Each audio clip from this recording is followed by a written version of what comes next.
This week's episode is sponsored by Mubi, the global streaming service. As it's Halloween, what better time to dive into Mubi's Fear on Film collection, featuring so many horror classics from Peeping Tom to Night of the Living Dead to The Driller Killer and so much more. Get a free trial with Mubi by heading to mubi.com/evolution of horror. That's mubi.com/evolution of horror.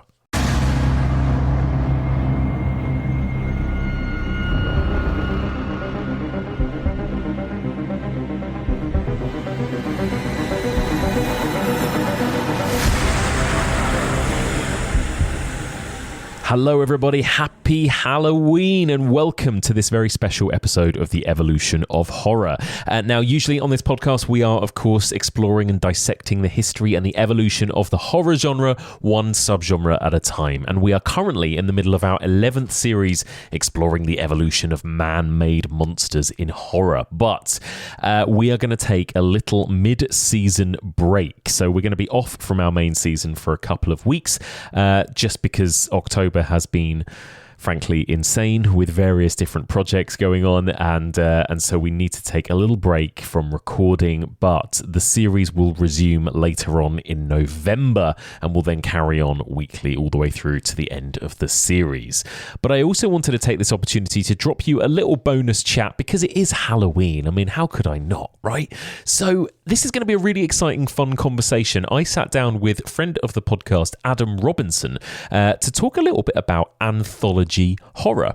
The reason we're doing this, and if you follow us on social media, I'm sure you would have heard, Adam and I have recently launched a Kickstarter campaign to create our very own audio horror anthology series. This is going to be a new project under the Evolution of Horror banner. It's called Deadvault. It's going to be an anthology horror show made entirely as an audio drama series. Adam is going to be writing and directing it. He is, of course, a celebrated award-winning writer. He's an actor. He performs ghost stories on stage. He is the perfect man for this, and I am going to be producing and editing it. So we're really excited about working together on Deadvault. We've got the idea. We know roughly how each episode is going to go. We've got the story in place. Now we just need to raise the funds to make it. So we currently have a Kickstarter campaign. If you head to evolutionofhorror.com/Deadvault, you will be redirected straight to our Deadvault Kickstarter page. And we are trying to raise £20,000. That is in order to pay for all of our actors, for the writing, for the producing, to put the whole thing together. This isn't just like making a normal podcast that is available for free. This is going to be something big and ambitious. So if you can, we would so appreciate your support. If you head to our Kickstarter page and donate whatever you can, we'd be so grateful. If you donate £15, you will actually get access to the series when it's made. And if you go above that, there are various different perks and rewards. You get physical goodies and artwork and all kinds of other great stuff as well. So have a look at our Kickstarter page, have a look at what reward tiers are still available, and if you can afford to do so, we would absolutely love your support. As we are kind of steeped in anthology horror right now, as Adam and I are planning this, we thought we'd have a little discussion about anthology horror in general. I know it's a huge topic that so many of you guys love. You love hearing it discussed. I know a lot of you have asked, when will we be covering a series on anthology horror films? That is still absolutely in the pipeline. But for now, I thought this is a perfect opportunity to have a little discussion. So Adam and I discuss anthology horror more broadly, and then we actually pick 5 of our favourite anthology horror segments in order to make up our own ultimate anthology horror films. So let's get into it. What you're going to hear first is a little 2-minute concept trailer for our new audio anthology horror drama series, Deadvault, and then we're going to get into our conversation about anthology horror. Enjoy. Test, check. Test, check. Yep, sounds good here. Are we ready? Test, check. Yep, sounds good here. Are we ready? This is the strangest thing I'll ever release. I need you to stay with me. What's Deadvault? Nothing you're saying makes any sense. I need you to be patient. I don't know, there's hundreds of sound files, but some of them are just noise. Some of them sound like real people. Hi guys, it's Matt again. Welcome back to the channel. Please. Didn't see anything. Can you please just leave me alone? I haven't done anything to you. And don't forget to like and subscribe. It was one of those old public information films. You don't remember that advert? No one ever does. I remember. It haunts me. You're not going to believe what you hear, and that's okay. 99, 98, 97. You're not gonna let me go, are you? She's gone. She's literally vanished. And I think it has something to do with these files. All I can tell you. It was dark. I could see the lady, and every time I tried to make a sound, she put her finger to her lips and she said, Is everything you're about to hear What is Deadvault? is real.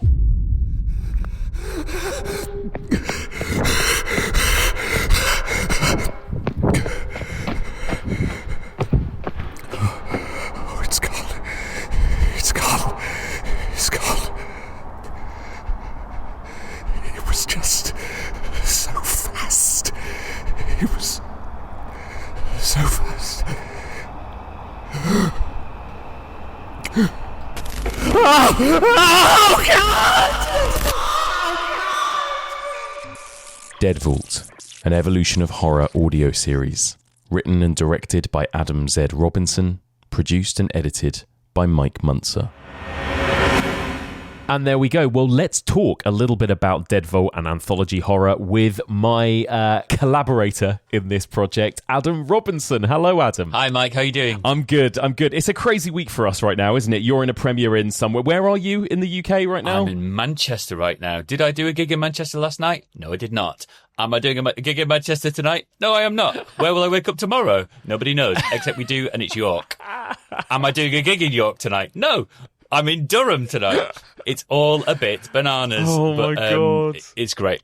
I can't complain. I'm having a wonderful time. And then in amidst all of the other madness going on, we're in the middle of a Kickstarter campaign for our own new project, right? Which is super exciting. At the point we're recording this, the Kickstarter has been going about 3 or 4 days for Deadvault, and we're already, I think, over a third of the way up to our target, approaching the halfway mark, which is absolutely incredible, right? Yeah, exactly. I mean, it's been astonishing. That first couple of hours that you and I were just bouncing messages back and forth, I was so excited because you never know, right? You've got this incredible community.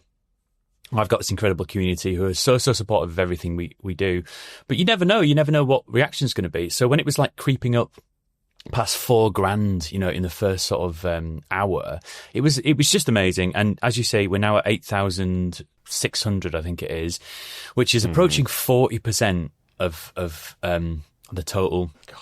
So we've got a long way to go, but I just feel so grateful to everyone, and I hope that people will continue to support it, because this is, I think, one of the most exciting projects I've ever been involved with, and I can't wait to get cracking. I know. The more I think about it, the more excited I get by it. Like, we're so excited by these ideas and these stories and the people that we might be working with for it as well. So I really, really hope we can make it happen. We've had such a strong start, which is amazing.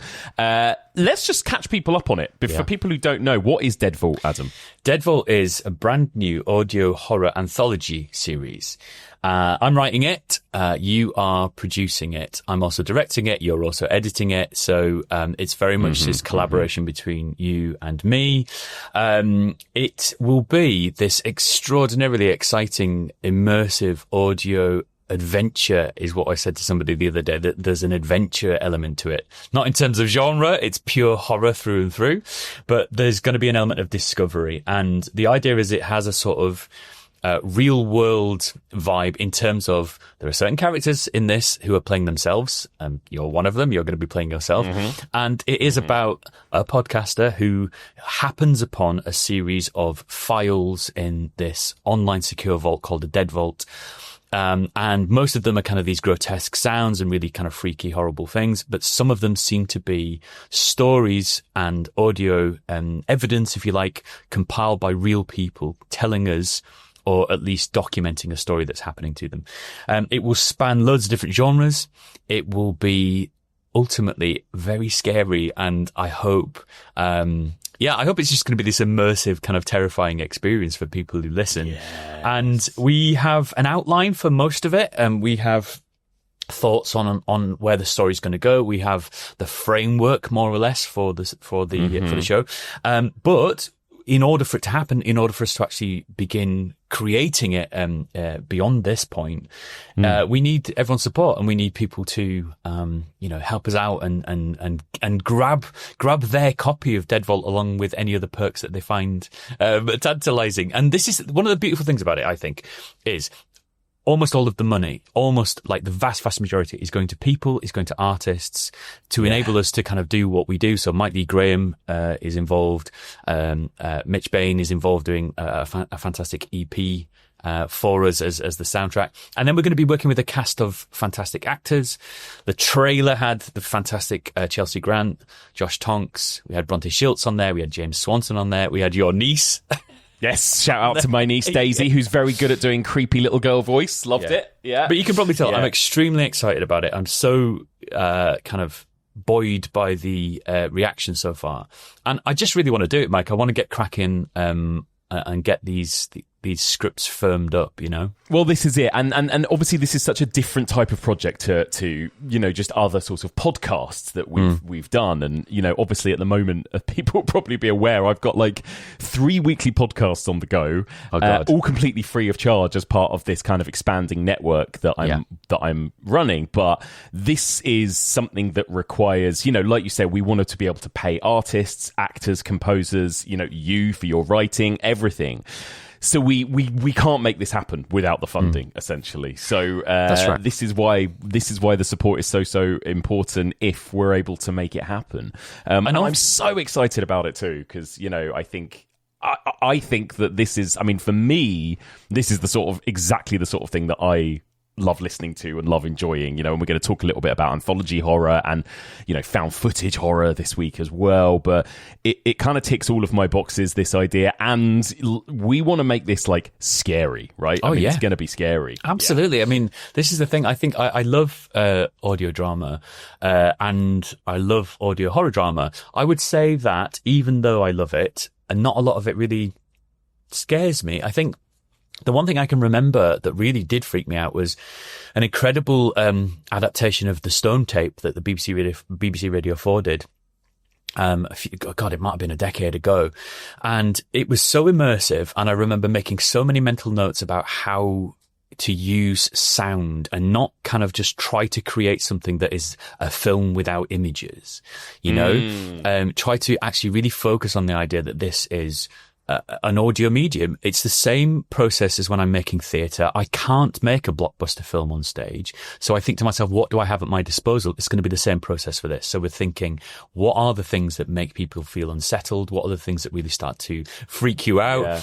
In that very pleasing way that we love as horror fans, right? I'm expecting, to be honest with you, that people are going to have a massive grin on their face most of the time, but also maybe even jump, certainly feel dread and feel kind of this sense of creeping unease as they listen to the episodes. Well, also I think for both of us, we love the kinds of films or TV shows or stories that almost kind of blur reality and fiction, right? Whether it's found footage, whether it's a kind of faux documentary, whether it is a kind of semi-documentary, but those sorts of things, whether it's Ghostwatch, whether it's the Blair Witch Project, that kind of stuff, that's always been the stuff that's fascinated us, I think, hasn't it? And also, without getting too deep into it, we've had actual stuff happen to us both, right? Yes. Things that have happened while we've been recording, things that have happened while we've been out on tour together, things that have happened to us individually that have actually fed into this, right? Because there is a bit of truth merging with the fiction here in what we're writing. Yeah. It's a living beast, it seems. Yeah. And it's so weird because every time I kind of chuckle about this slightly, I'm like, oh, that's kind of an interesting coincidence. something else will happen. And sometimes it's something small and sometimes it's something quite significant. And it feels as if, you told me about this weird email that you got, and we won't go into too many details, but while we were recording something, you told me about this weird email that you actually got, which was something that we had talked about as a plot point. Yeah. And then suddenly it happened. And then the other thing is, you were on BBC Breakfast the other morning talking about 1970s public information films. I know. Which is what, like, the focus of the first episode of Deadvault. That's so weird. Yeah. Yeah, there have been a lot of odd coincidences. I'm really sad that do you know what? I should have been wearing my Deadvault t-shirt for when I was on BBC Breakfast. I'm so annoyed, so cross with myself. Maybe they'll let us use the archive footage. Exactly. I would love that. Yeah. So yeah, super exciting. We're going to make it really fucking scary, and we're not. We're going all out with this to make it as entertaining and creepy as possible. And the other thing to say is, like, you produced this incredible series of short stories called Eerie, with Anna Bogatskaya, and it's a brilliant thing. That's an absolutely astonishing thing. I love it. I love many of the writers involved in that. You've got Julie Armfield, you've got Kirsty Logan as part of that roster. It's just incredible. Mm-hmm. Deadvault is going to be basically a series of audio dramas rather than stories, right? So that it will have elements of storytelling, but it will be, we're building a world in a slightly different way, aren't we, to the storytelling style podcasts. So again, going back to what you were saying about us wanting to make this in the right way. This is why we need everyone's support, because it is a huge undertaking to put these episodes together. It feels like perhaps it might be quite, like it might be quite a simple thing. I don't know, to create something in audio, but it isn't. And there are so many moving parts. And for something as big as this, we want to do it properly. We've sort of fallen in love with the idea, and we hope that other people will too. And also, I must say, it's going to be really nice to work with you in this way, because I haven't really done that before. It's going to be so fun, and we've talked about it together for years, haven't we? So it's going to be so good to finally get to do it. And yeah, I think that's right.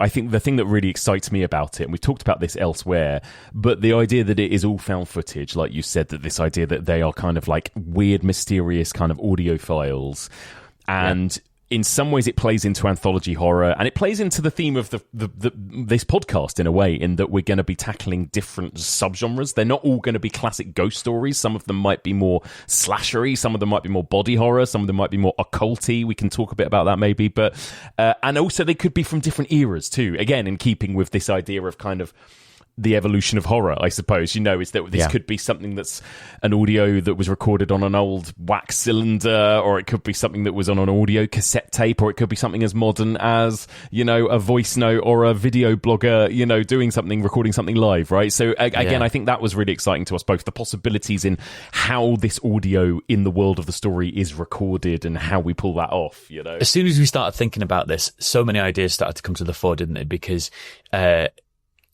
the idea of fan footage is everything is significant. Not only the story, not only the events, not only the performances and so on.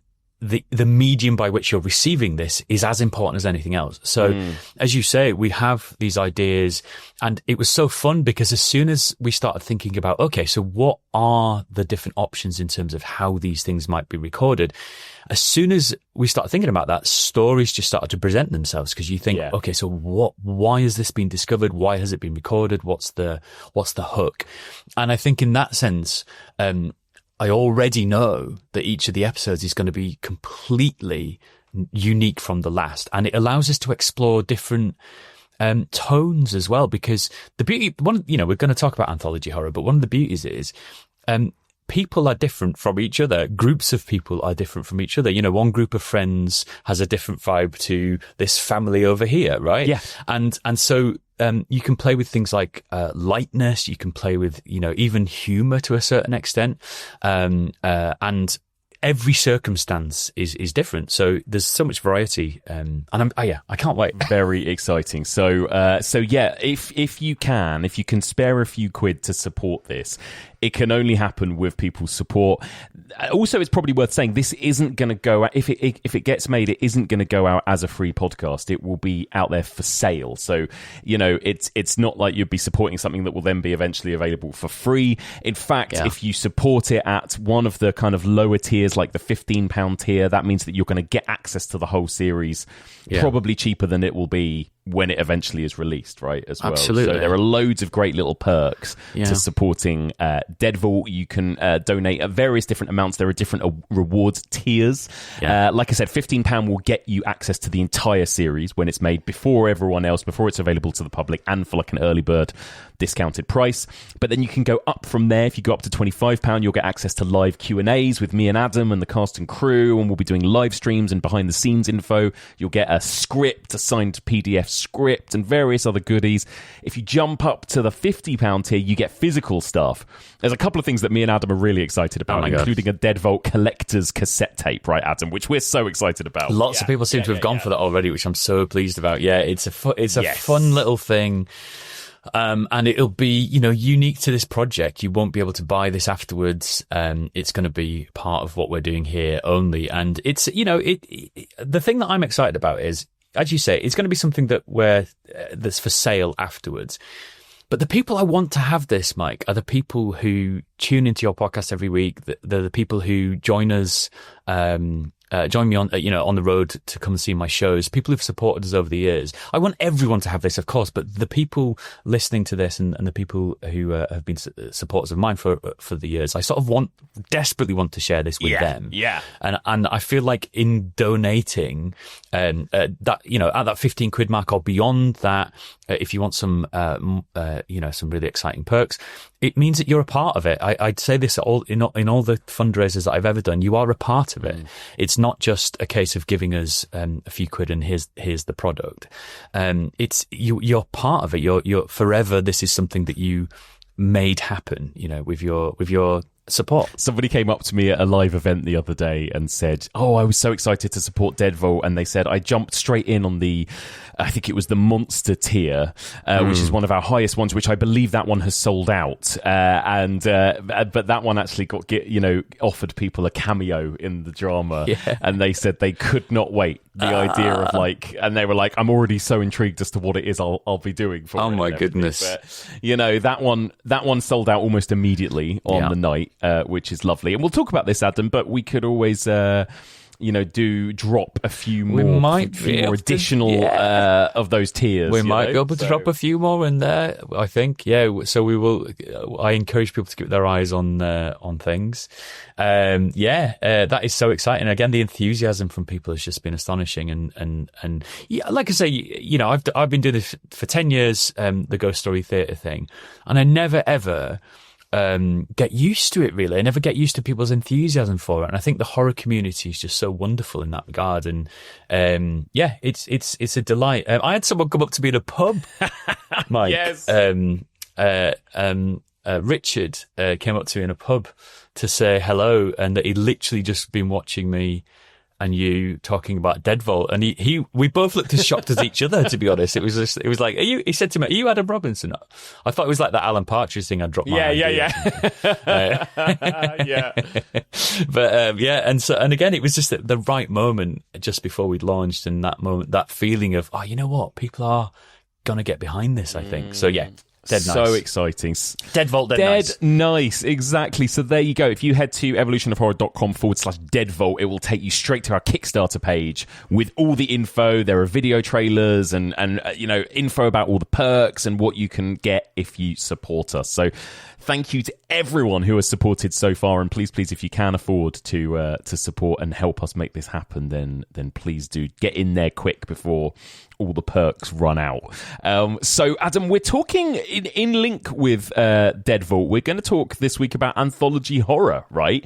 Because I think this is something that really excites us. This idea of different horror stories that may be kind of loosely linked by a wraparound, but are also very much doing their own thing, right? Now, you, as a writer, director, performer, you do a lot of anthology horror shows in a way, right? A lot of your live shows, as people will know if they've been to see you, consist of kind of 2 or 3 kind of smaller separate stories and that kind of thing. What is it about anthology horror that kind of excites you? I think the best way to put it is something that the League Gentlemen guys said. On their Christmas special DVD, there's a fantastic little documentary where they're talking about anthology horror. And it's just this idea of, if you're not necessarily into this particular story, there's going to be another one along in the next minute. And I mean that slightly flippantly, but I mean it sincerely, because I love variety. My brain absolutely thrives on variety. I love collections of short stories. I love kind of jumping about into different genres. My brain gets too excited to sort of sit still for too long. Yeah.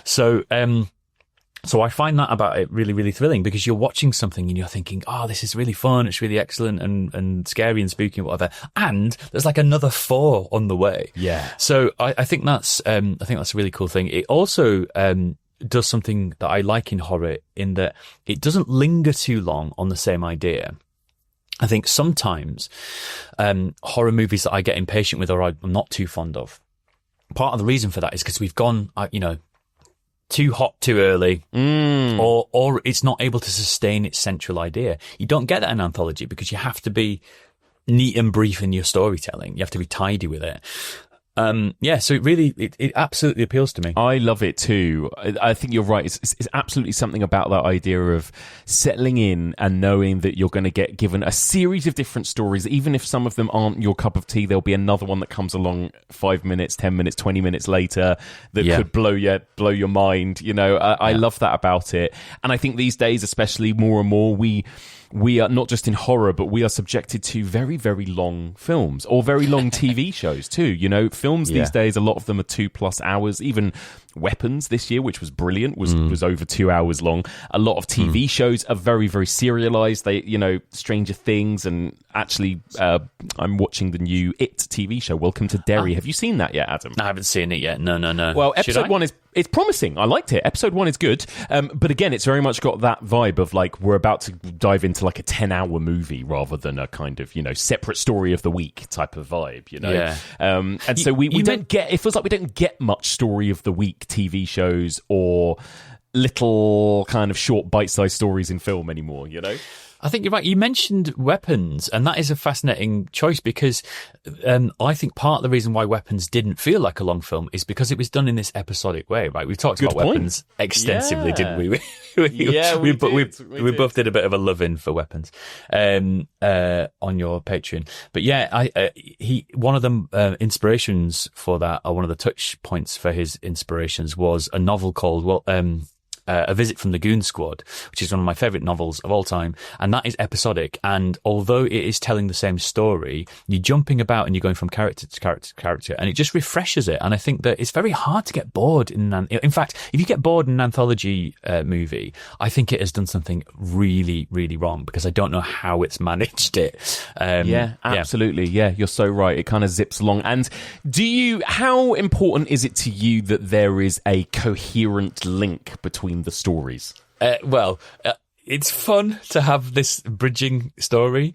I actually find when that too much work goes into the bridge or into the wraparound, I get impatient with it. I'd rather not. I'm not bothered. And in our shows, the whole conceit, right? If you've never seen one of my original shows, the conceit is we have the Book of Darkness and Light, which is this haunted book. I'm a storyteller. I am kind of cursed and bound to this book. And then I'm going to tell you 3 stories.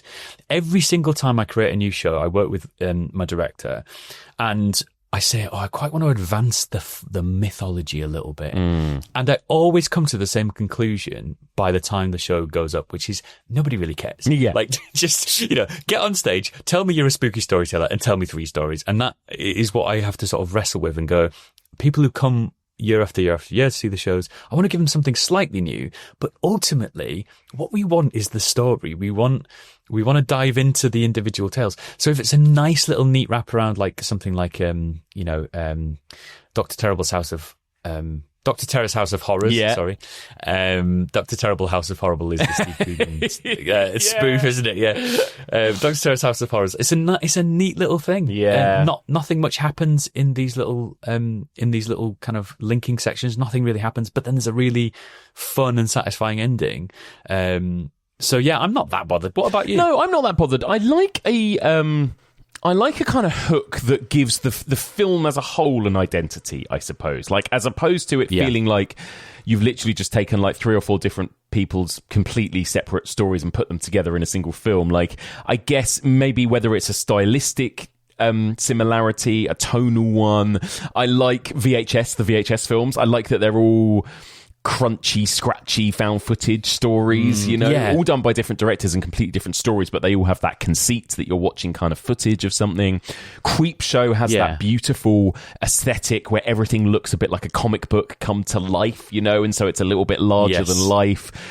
So I love a kind of stylistic or tonal coherence, I suppose, in an anthology film that kind of gives the film an identity, I guess. But within that, I want the stories to completely do their own thing. I don't care. Exactly. I don't need the film to be making pains to connect one story to the other.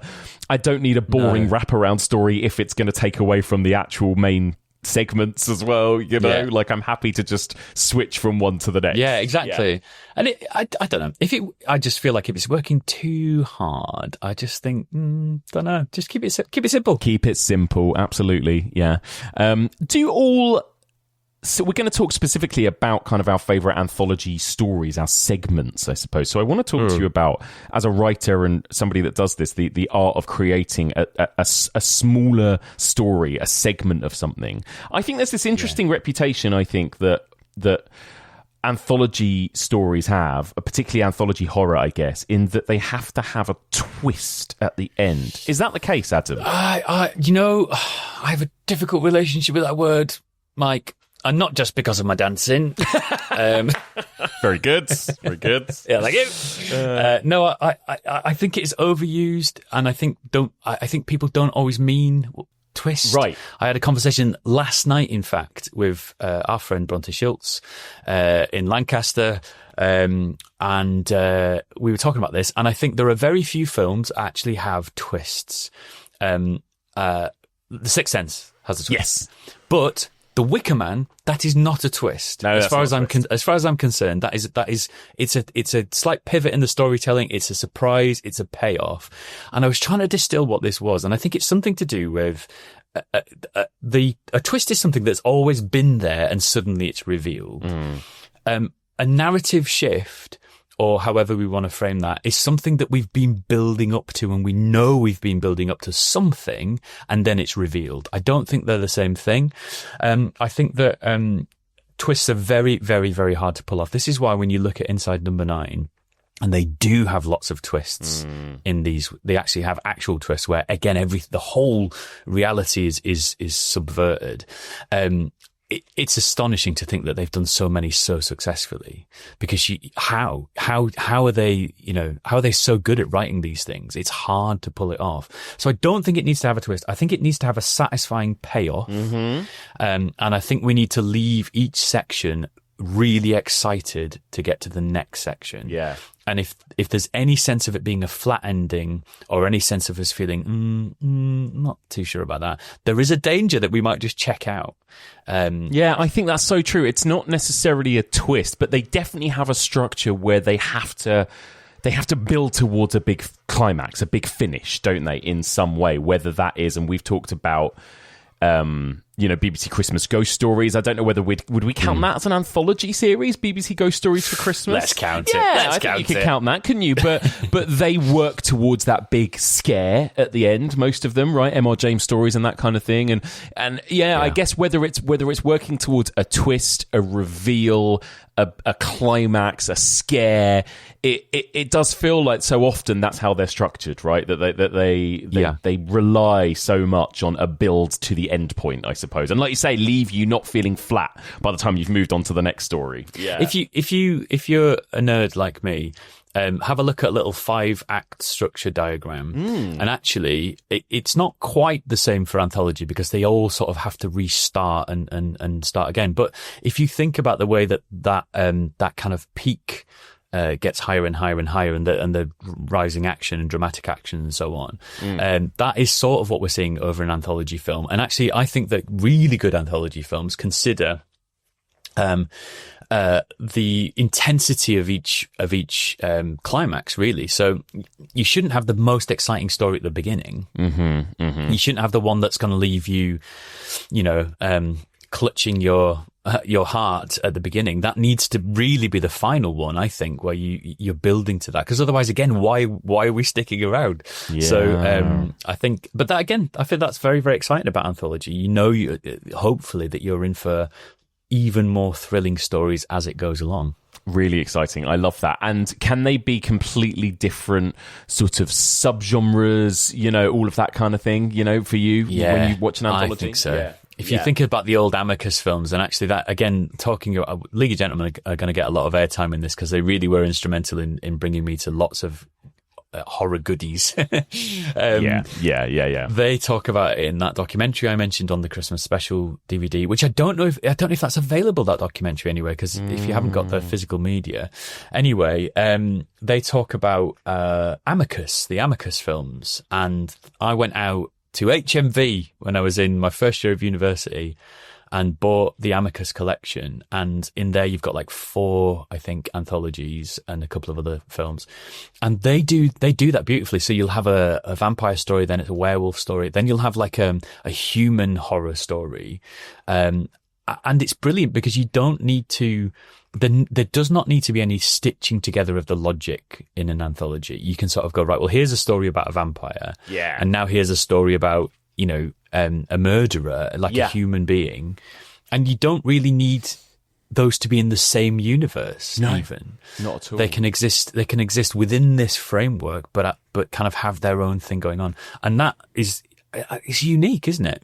And again, linking it back to Deadvault, that was kind of something we're keen to do, right? That we won't spoil too much about the stories that we're telling, and they're still very much work in progress, aren't they? And things are all subject to change. But we definitely have talked about, an idea for a vampire one, an idea for a kind of folky one, an idea for a body horror, right? Which is going to be really exciting to try and pull off as an audio drama. Shall I give a little extra thing about the body horror one? Please. It's going to be a Christmas story. And a Christmas body horror story. Thank you very much. I'm very excited. Incredible. I know. I love that. And again, there's something... Christmas, I feel like, links with anthology horror. I don't know why that is, but there's something about it. Maybe it's just that idea of the old classic ghost stories or something, Yeah. It's funny, isn't it? It definitely is reminiscent of that. And I watch a lot of anthology stuff around Christmas time. Maybe it's because we're busy as well, and it feels a little bit less of an undertaking. But certainly those ghost stories for Christmas things. I think, it's weird, isn't it? And this is the other thing we're able to explore, once we get Deadvault over the line. I'm saying when we get it over the line, explore, merging of different genres, subgenres, a Christmas film that is a body horror film, a ghost story that is this historical wax cylinder discovery that also has like a modern voice note element. And it's just kind of, the idea of putting these things together in a way that is exciting, is new, and works beautifully in audio. Let's talk a little bit about, I want to just briefly run through kind of sort of eras of anthology horror as well. It kind of started early foundations. You have things like Dead of Night, 1945, the British film, of course, which is a classic. And then it was really in the 1950s through to the 70s, I would say. There's a kind of 20-year period where it's kind of thought of as a bit of a golden age of particularly TV anthologies. You had The Twilight Zone kicking off in 1959. You had Alfred Hitchcock Presents in 1955. Then you had shows like Thriller, The Outer Limits, Tales from the Crypt in the 70s, that kind of thing. Again, and then of course films, film companies like Amicus as well, right? There's something about anthology horror that really, it had a real boom, didn't it? It feels like around the sort of 60s, 70s. It did, and I wonder about that, because it feels like they must have had quite a lot of money to do it, because and I wonder whether a lot of the things I just reeled off there, of course, were TV too, and I wonder if there was something about anthology initially that lent itself to television, actually, because actually horror, I've talked about this a lot, horror on the small screen was almost exclusively anthology until relatively recently, again, Twilight Zone, Outer Limits, Tales of the Unexpected, Tales of the Unexpected, all of that kind of thing. all the way up to really the sort of 2010s where we got American Horror Story, The Walking Dead, and then all of these Mike Flanagan shows. Until then, kind of serialized long-form horror storytelling didn't really exist in television. Television was all about those weekly little plays, those little stories, That's a good point. Yeah, it's a really good point, actually. Is it, I don't know, is it that kind of desire for variety? Is it also perhaps, let's not forget that if you missed an episode of something in the 70s, you couldn't watch it. That was it. That's right. That's right. Yeah. Yeah. And sorry, and I was going to say, and do you think Anthology lends itself to a kind of theatricality, making them television plays, maybe setting, because they're short stories, set them in one location with just a couple of characters. They don't necessarily, at least initially, they didn't need to be quote unquote cinema in the same way. I don't know. Yeah, maybe so. They are married with the Play for Today things, aren't they? I mean, there's that incredible anthology series called Dead of Night, which is it has that one called The Exorcism in it, which I still think includes the most chilling thing I've ever seen on a television show. It's brilliant. Also stars Clive Swift, aka Richard Bouquet, and he's in a lot of those, actually. Yeah, he is. He pops up in a lot of stuff. Yeah, he does. He's on the old sort of BBC RSC Shakespeare things in the background, not usually in the background as a character that's not the main character or whatever. Yeah, but he does pop up a lot in Ghost Stories for Christmas and so on. It is married with this idea of the Play for Today, and actually, if you think about a lot of this contemplation of 70s and 80s nostalgia in terms of horror, which is something we're going to explore in Deadvault. It is tied with this idea of this. We all sit down together. We all watch this thing. It plays out the way that a theatrical play plays out. You can't pause it. Yeah. It's the 70s, right? You can't pause it. You can't rewind it. You've got to just watch it. You've got to let it happen in front of you.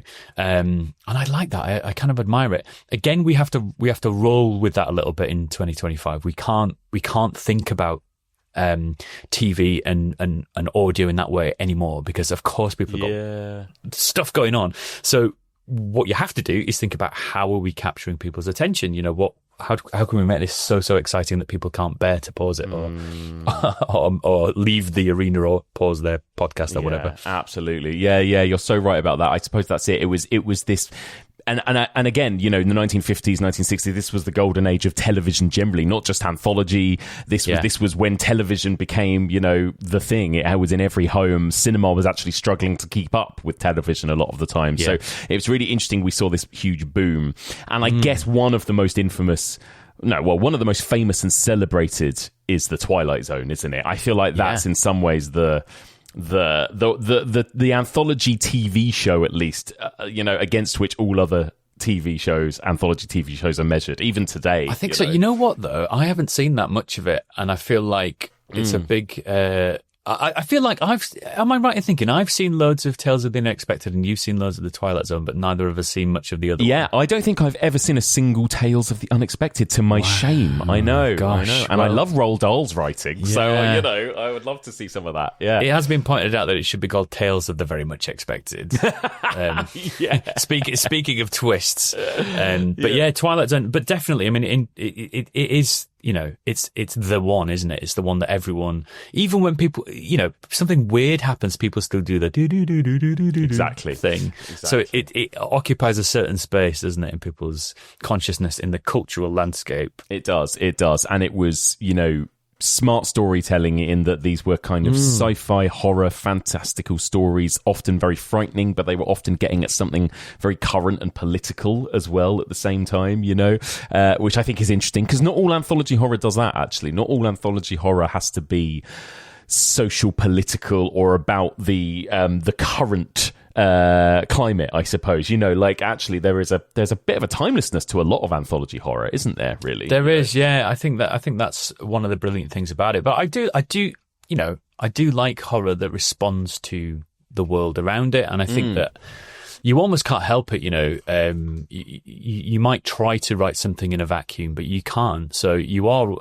probably, if you sat down with your academic head on, you'd be able to find even something that doesn't seem like it's reacting to the time in which it was made. It almost certainly is, which is why I think, I think what you've done, The Evolution of Horror, is brilliant in that regard, because you're looking at those contexts as well. And some people get a bit funny about it, but I don't understand why, because yes, you can enjoy The Thing for what it is. It's a scary horror movie, scary TV show. But I think it's fascinating to go, but what was the kind of stew that this emerged from, for want of a better word. Completely. And again, the Twilight Zone, what's really brilliant about it actually is that it's still just as watchable today, but it is so much rooted in kind of Cold War fears and everything else that was going on in America, really, in the 1950s and 60s. So that's really interesting. So that was that kind of first golden era. There was a kind of slight revival of that in the 80s, and I think you see that in the 80s. There was a new generation of filmmakers and storytellers that had probably grown up on the 50s stuff, and that's why you saw a return of kind of monster movie classics in cinema. There were remakes of The Fly, The Thing, The Blob, all of these kind of classics were coming back. And then equally, we had movies like Creepshow, we had the Twilight Zone movie by John Landis, we had Tales from the Crypt TV show as well, that ran from the late 80s to the mid 90s as well. So again, it was kind of coming back in a big way. You had interesting twists on the format as well, Tales from the Hood in the 90s as well. And then it feels like we've had a kind of a bit of a modern renaissance of anthology horror over the last 10 or so years. We've had, as we've mentioned, the VHS movies. We've had the ABCs of Death movies. Remember those as well? Where they squeezed like 26 different stories into a single film. They were all about 2 minutes long. I invited a couple of my friends round to watch that film, and they are not horror people, and I was like, I'm just going to watch this horror film, do you fancy watching it? And I put on the ABCs of Death. Yeah. Can you imagine? They were sort of looking at me all the way through like, explain yourself. So it was we watched it as sort of students, or in our early 20s, I think, a group of us, and it was a really fun movie to sit with drinks, and we almost watched it as a drinking game, because I don't know if you remember, but they reveal the title of each segment at the end. A lot of the time it's like the title is almost the twist or reveal for that, the punchline. And so for example, like the very first story of ABCs of Death is like, there's a woman and she's in bed and she's dying and somebody is caring for her, and we don't quite know what's going on, and is this some sort of abduction thriller, home invasion thing? And then it turns out that like the world outside their window is completely kind of crumbled and on fire, and then it comes up, A is for apocalypse, and you go, it was an end of the world narrative. And so then we decided, let's see if we can guess what the title's going to be and drink if you get it right or wrong, throughout. So that's a really good idea. Fun movie to watch for that purpose only, I find. Yeah. And then of course, American Horror Story, which is this kind of like lengthened anthology, I suppose, where you get a whole season is a completely different subgenre of horror and different vibe. How do you find that show? That didn't do it for me, I've got to say. Like, I know there's an awful lot of love for it, and part of the reason is because I think I went to it expecting anthology, and what I got was kind of continuing serial, and it was asking a lot of me. It wasn't revealing very much. And I know that you we've talked many times about Lost, but I'm afraid I got a bit burned by Lost, Mike. I'm so sorry. And I felt like, I mean, everyone did. Yeah. I felt like I wasn't confident that the creators knew where it was going all of the time, and I worried about investing my time into it because of that. I'm sure that they did. I'm not casting aspersions, but that was the feeling that I had. And it just didn't really grab me. I wanted it to be self-contained in a way that it wasn't, and so it wasn't really for me. I think that would have been American Horror Story for me. I think all of it could have been better if every season had been about 5 hours rather than 10. It never felt like it could sustain its story, every single season. No. And then of course also probably one of the biggest shows of the last 20 years, I would say, is Black Mirror, right? The whole world over, and that show, it terrifies me, Adam. Absolutely terrifies. I think it's one of the scariest anthology shows to have ever existed. Absolutely. It is. I love it so much. I think it is. Again, it's another thing where you look at the creators of that show, you look at Charlie Brooker, you look at everyone involved in that show.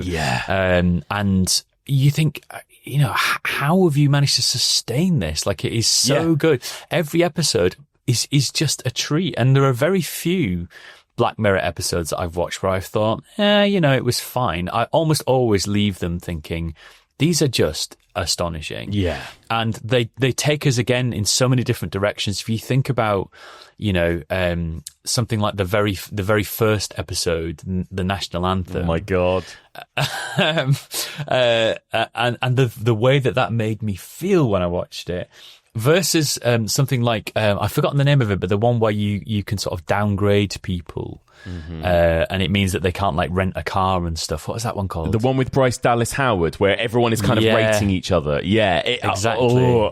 I think that was I can't remember what that one was called. It was the first one of the new. Oh, is it Nosedive? Nosedive. Yes, that's Nosedive. It. It's Nosedive. Yeah, it was the first one of the new, because that show started as a little British Channel 4 thing, right? And then it became so big that suddenly I think it became a Netflix show. We had international, we had American episodes with American stars, and I think Nosedive was the first one where it kind of branched out into being a kind of all-American show as well. And astonishing. All of those episodes are astonishing. People talk about San Junipero as like the best. It's the one that has the kind of slightly more joyous, optimistic ending. I think that's probably why it's a favourite for so many people. But there are some really, truly terrifying and bleak episodes. And again, a bit like you said about the Twilight Zone, that it kind of entered the kind of consciousness in a way. I think so did Black Mirror. People talk about how people use it, as a phrase, right? It's like we're living inside a Black Mirror episode. People say that a lot these days, don't they? Absolutely. They really, really do.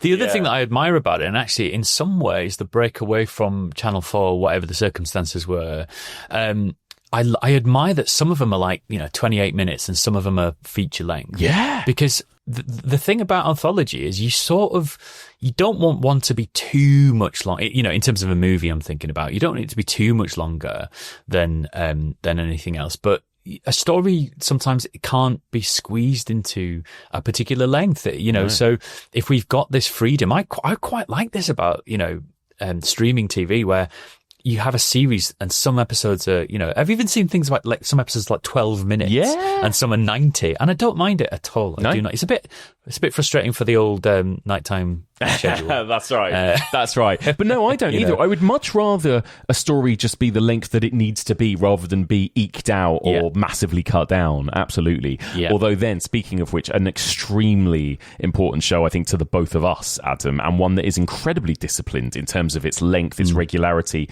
was Inside Number 9, right? Which lasted for 9 seasons, half-hour episodes, 6 episodes per season. All of them written by Rhys Shearsmith and Steve Pemberton, and what an astonishing body of work that is, right? Unbelievable. I don't even like you talking about it in the past tense. No, I know.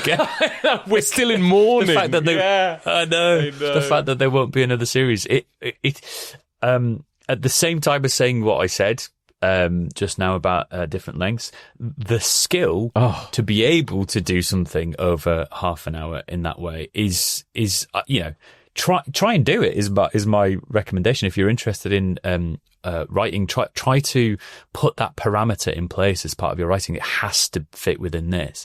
And I at once think that a story needs to be as long as it needs to be, and at the same time to develop the skill to be able to tell a story over a very specific amount of time that still is satisfying, that still brings you into the world, that you don't feel that was too surface, that is funny, that is scary, that is shocking, is amazing. And I think that show somehow, I don't know how, is undervalued and I don't think underrated's wrong, because I think it's that not enough people have seen it. So I don't know anyone who's seen it who hasn't gone, God, this is incredible. Well, absolutely. And actually, as much as we've talked about it on Patreon, and we have, over on Patreon, me and Adam review every single season of Inside Number 9, or at least we started from... Adam's like, we haven't done them all. When did we start? We started from about season 5 or 6, probably, and we did like about... We've done annually a kind of roundup of every season of Inside Number 9 since then, so sort of season 6, 7, 8 and 9, something like that. We need to go back, Adam, and redo the early ones. We should do that. Let's do series 1 soon. Yeah, we should. But what I was going to say was, even though we talk about it a lot and on Patreon, there's probably still a fair amount of people listening right now, particularly from outside of the UK, that don't even know what this show is, potentially. So if you haven't seen or heard of Inside Number 9, and you are in any way interested in horror, in anthology, in mystery stories, which I'm sure you will be if you're listening to this, check it out. It's unbelievable. What is the conceit, Adam? Every episode is essentially... I'm sorry. I thought you were asking me. No, I was really, and then I decided to answer it myself. So please, take it away. We won't speak in sync. We can. Every episode takes place behind a door which is number 9 of some sort. So sometimes it's a house, isn't it, quite frequently, but sometimes it might be like, I don't know, one of them set like about a podcast which is called, The Ninth Circle or something like that. So the 9 is a really knowingly tenuous conceit that just gets us inside a certain space. But in that sense, they are generally all relatively interior stories, so they're set inside a certain space, which adds to a sort of claustrophobia.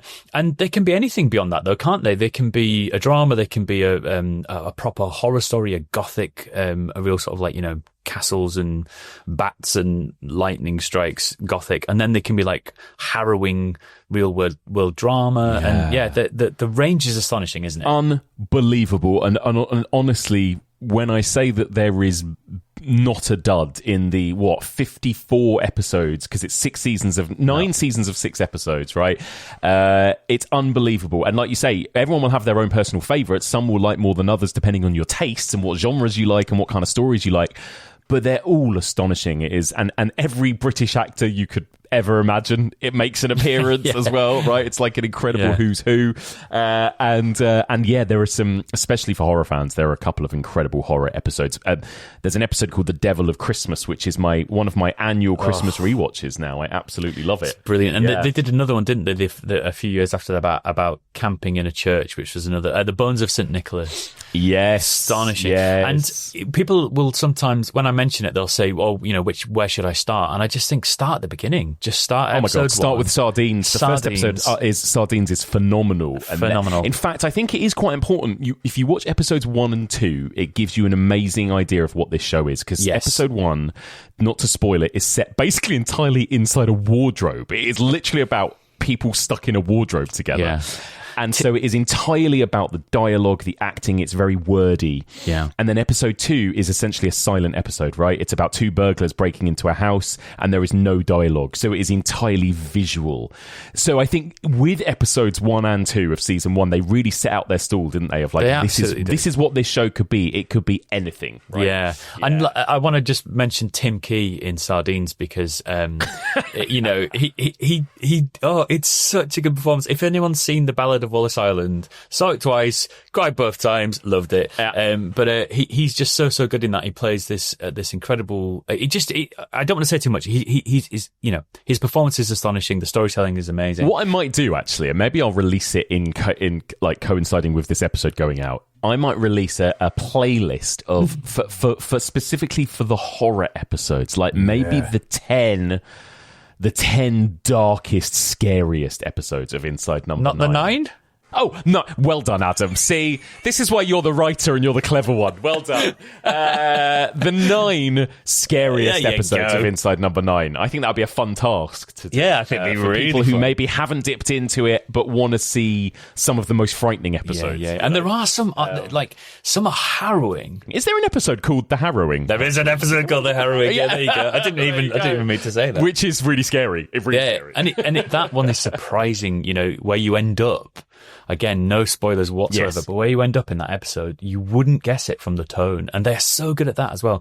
They're so good at going, oh, this is quite funny and silly and absurd and grotesque. And then suddenly you go, oh God, why do I feel sick? Yeah, completely. So there you go.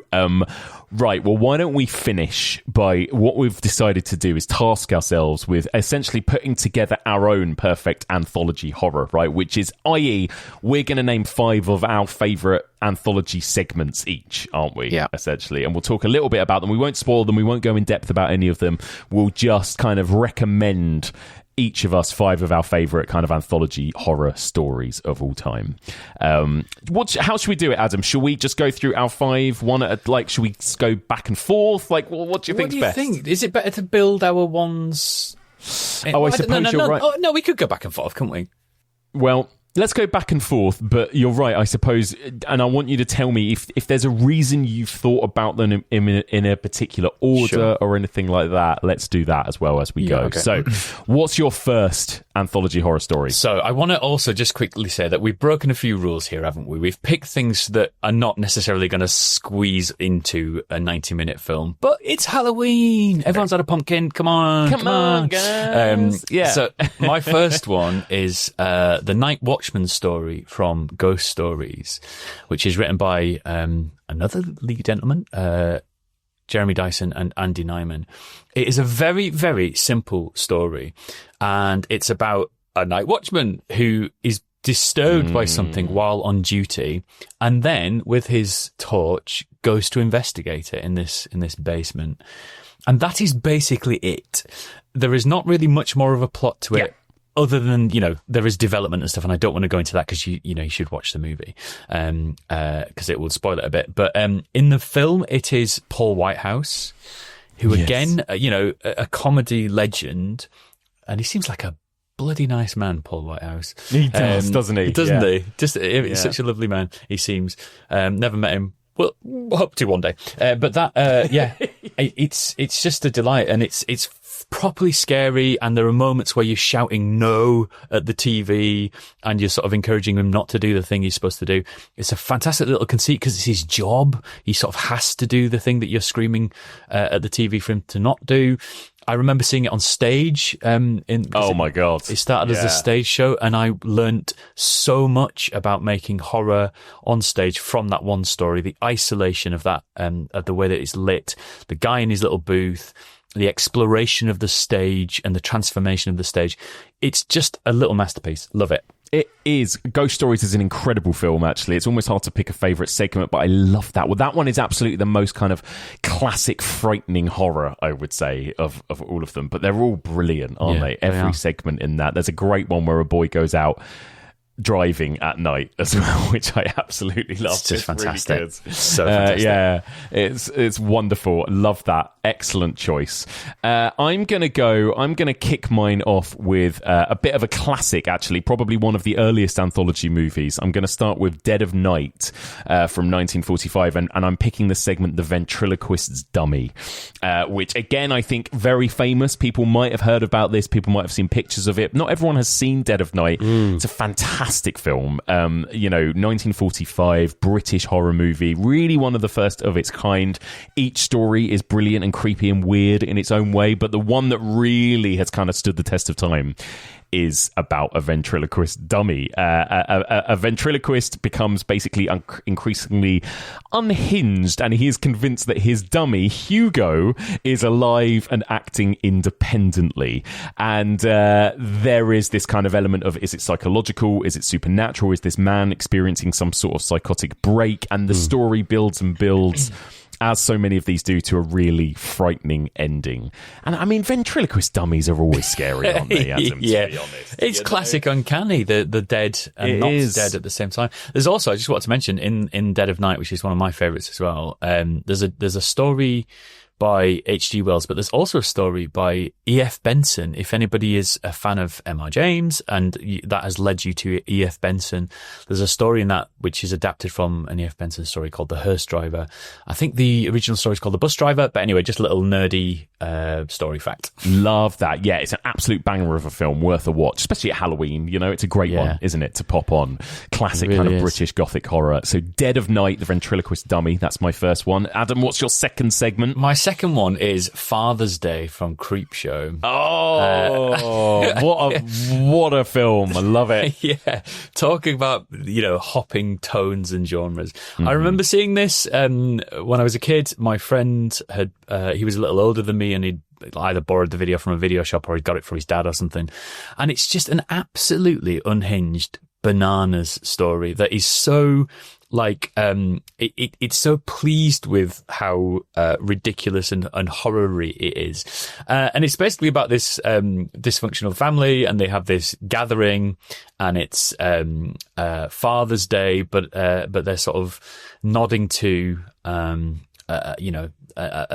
father who was murdered, and it just becomes this really strange garish graveyard romp somehow. Yeah. And then you just get this final shot, which will be seared onto my mind forever. And I will not say what it is, but this final image of something that is revealed at the end is just, I don't know, it belongs in the horror Hall of Fame. It's so strange and unapologetic, and I love it. Absolutely agree. Incredible choice. Creepshow is going to come back in my list as well at some point, but what an amazing film.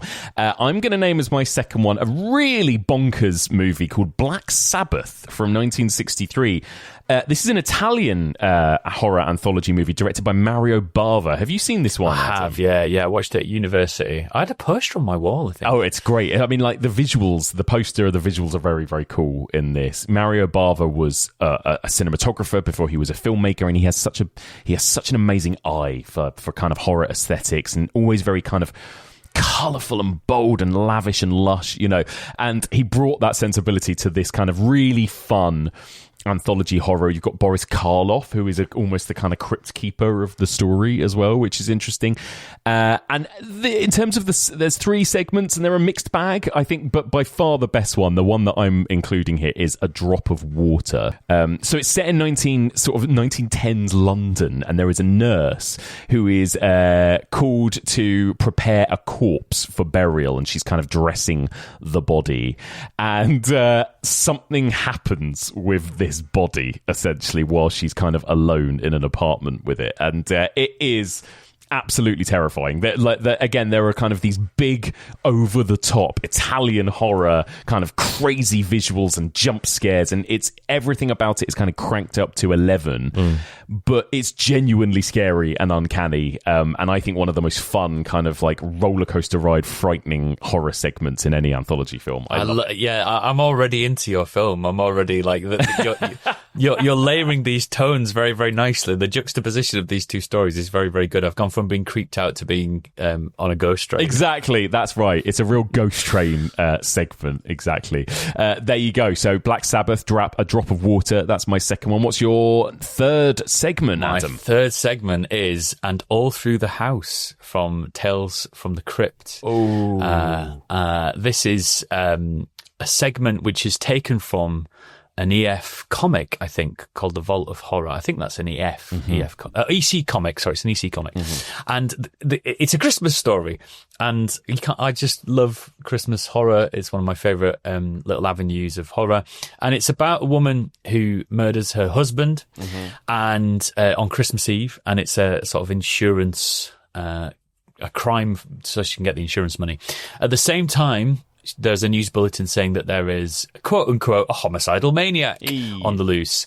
And so you have this incredible playoff between this woman who is trying to cover up a crime whilst also trying not to be got at by this man who's escaped and is kind of has nefarious purposes and is dressed as Santa Claus because she can't call for help without exposing the thing that she's done. And it's such a brilliant little bit of writing that I think it's fantastic. There are 2 different versions of this out there. There is another one that I've seen. This is the one that has Joan Collins in it. I think she's brilliant. I think she's fantastic. So yeah, and again, I won't say too much else, but I think it's a really tense and interesting exercise in kind of Christmas horror. And it's very bright. The whole thing's very bright. It's not dingy and dark. The way that this one is shot is kind of bright, and that's interesting as well. So yeah, love it. All Through the House and All Through the House. Love that. Excellent choice. There you go. All right, for my middle segment, I'm going for a VHS segment. This one is called Storm Drain from VHS 94, also known as the Hale Ratmer story, which I think a lot of people will know if you haven't seen it. It's a really, really, really fun segment. One of my favorites in the whole VHS series. So obviously the conceit of the VHS movies, it's like a random tapes that have been found of different horrific things happening, and so they've all got this kind of scratchy found footage like you're watching it on an old VHS. A lot of them are set in the 80s and 90s. So this one from VHS 94, it follows a local news reporter and her cameraman as they investigate reports of a mysterious creature called the Rat Man lurking in the city's storm drains. And essentially we venture underground into some dark tunnels under a city. We go through these sewers, and we find that there is something incredibly frightening and incredibly disturbing and quite silly happening in this storm drain. And I loved this. I think I think for so many people, fans of the VHS movies, this segment really stands out. It's got a really fun ending, but and I think it does the thing that so many great anthology horror segments should do, which is it sort of balances real scares with laughs as well, and doesn't take itself too seriously. Yeah, it's an absolute banger, isn't it? I really like dipping into the VHS anthologies, and again, they take themselves seriously in terms of their great horror movies, but there is a fun and a lightness about them. Absolutely, and we now get like a new VHS movie every year, basically. I know. Sort of in October, we get a new VHS movie, a new bunch of stories to watch by different filmmakers, and I would like that to just continue forever. I'm more than happy to keep getting. I think we're now possibly 8 movies into this series, which is something astonishing. Like I'm happy to keep getting them. Yeah, absolutely. We should shout out.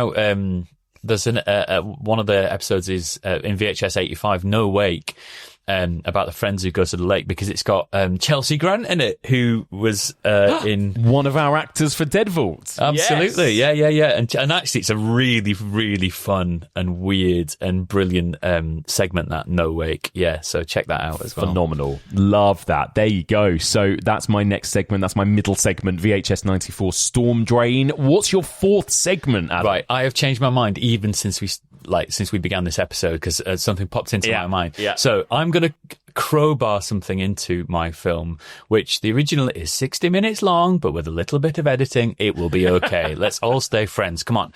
In 1995, there was a series on TV called Chiller. And do you remember? I don't know if you ever saw Chiller. Did you see it? I never saw it. I heard all about it. Never saw it. No. It's this particular episode's got Nigel Havers, Sophie Ward. It's got some known, a couple of other people that we'd know. British actors. And I saw this when I was, how old would I be in 95? I would be 13, and it scared the ever-living hell out of me. And it's about these friends who do a Ouija board and then are basically visited by this thing over a series of years, and all these terrible things happen to them. And there's this bit of Latin that pops up, which is called which is non omnis moria, which means I shall not altogether die. It's one of the only pieces of Latin that I know. It's in my memory, it's this astonishing, relentlessly horrible little ghost story drama.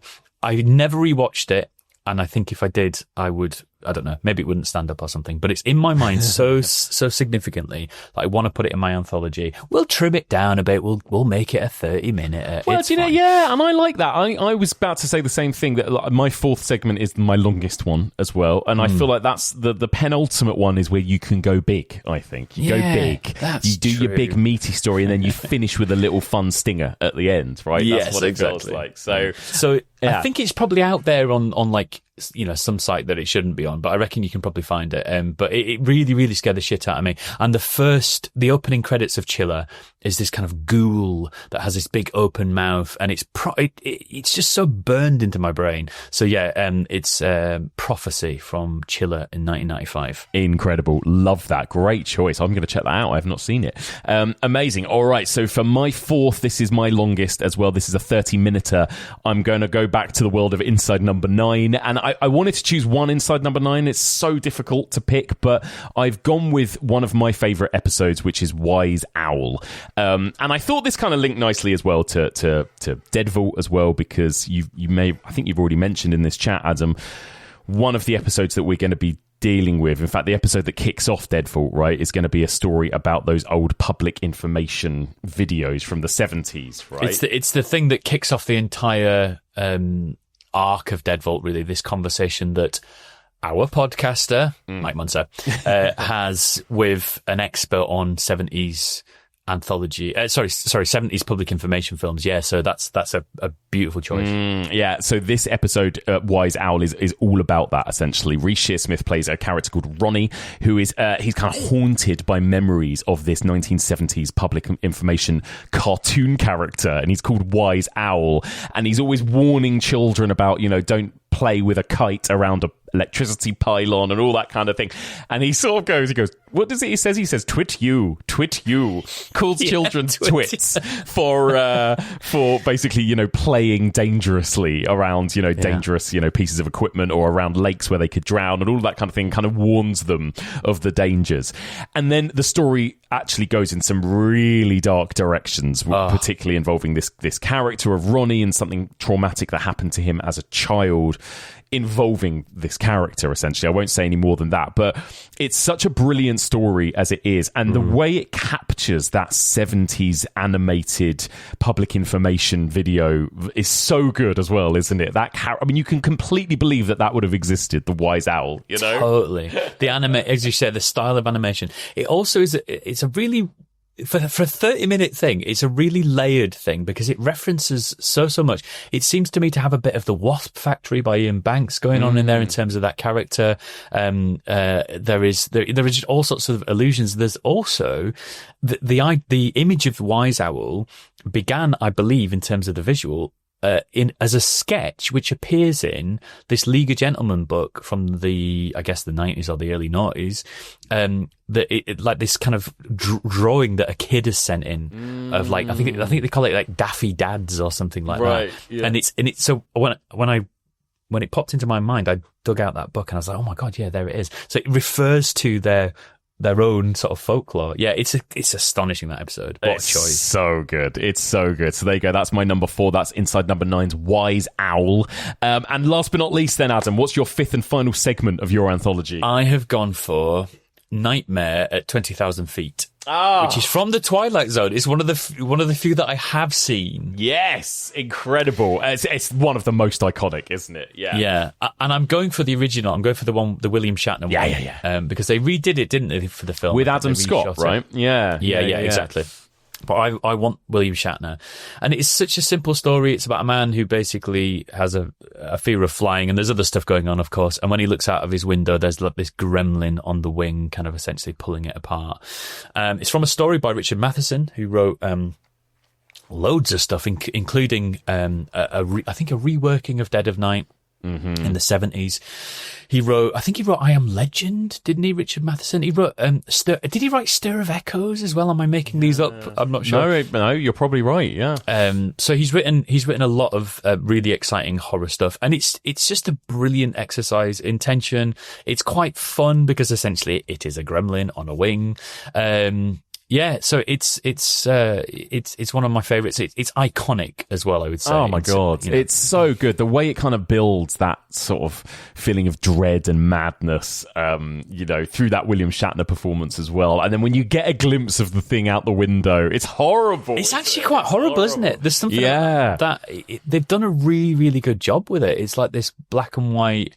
Obviously, it's black and white film, but there's something so haunting about it, and I don't really know why. They've changed the human face in just enough of a way that we feel we recognise as a human. Yeah, there's a human behind the mask, but also it feels authentically another creature. I really like it. So good. What a choice. And I really struggled. I wanted to include a Twilight Zone episode, and I toyed with Time Enough at Last, which is another classic Twilight Zone episode. Eye of the Beholder is incredible and creepy.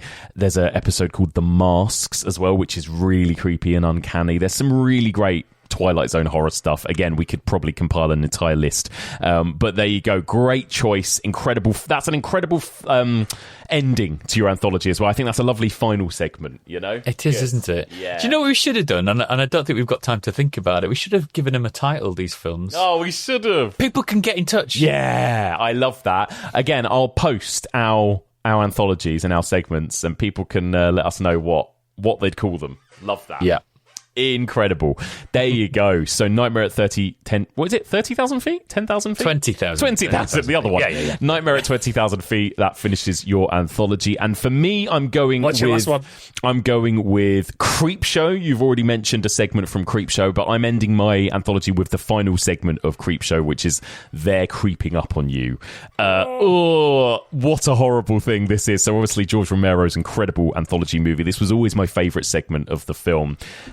It centers on Upson Pratt, a wealthy, ruthless germaphobe who lives in a sealed, sterile penthouse apartment, but then one night during a blackout, his perfectly controlled environment is invaded by cockroaches, which seem to rapidly multiply despite his desperate efforts to exterminate them.